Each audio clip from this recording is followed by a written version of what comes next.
ഞങ്ങളിൽ ഒരുവനാണ്. ഈ കോട്ട് തന്നത് അച്ഛന്റെ അമ്മയുടെ വേർപ്പാണ്. ഇന്നലെ വരെ കണ്ണീര് പൊടിഞ്ഞു, ഇന്ന് ഇതിൽ ചോര പൊടിഞ്ഞു.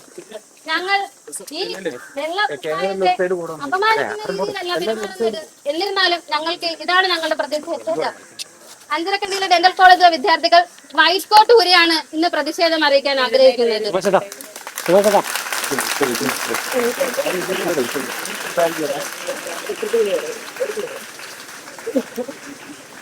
നീതി വേണം, നീതി വേണം, നീതി വേണം.